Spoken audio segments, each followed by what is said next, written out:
गुज़िरियल ॾींहुं चूंडको भरिसां ॻोठ टूरनि मां बंबरा बिरादरी जूं ॿ नारियूं ऐं हिकु मौसूम अगवा थियण ख़िलाफ़ ही चूंडको ऐं कोट बंगलो रोड ते ही एहतजाज करे रहिया आहिनि।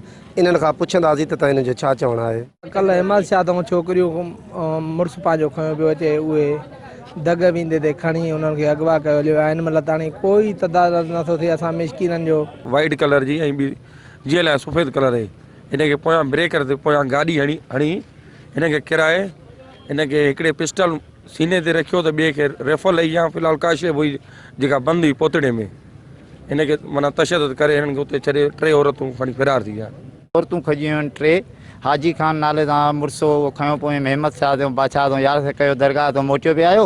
जॻह ते आयो हमरा गुलाम कादर जो पुटु धमू अली गुलाब, उहे 4 ॼणा गॾिजी 5 ॼणा उन्हनि अची अगवा कयो। ॿिया वीगे में माण्हू सुञाणे न सघियासीं असां। तव्हां एहतजाज कंदड़ जूं ॻाल्हियूं ॿुधियूं। हिननि जो चवणु हो त गुज़िरियल ॾींहुं असांजे 2 नारियूं ऐं हिकु मौसूम ॿारड़ो हुननि सां साणु हिम्मत शाह ते यार्थ करणु विया, जॾहिं त वापसी रस्ते मां उहे अगवा थी विया आहिनि ऐं असां अहिड़ी FIR कंदरा थाणे ते बि दाख़िल कराई आहे।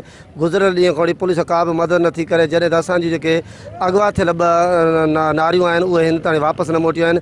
असां IG सिंध ऐं DIG सखर खे अपील था कयूं त असांजी हिन इंसाफ़ करे ऐं जेके अगवा थियल नारियूं आहिनि उहे वापसि करायूं वञे। कैमरामैन इमरान अली मलाह सां गॾु ख़ालिद मलाह, सिंध TV न्यूज़ चूंडको।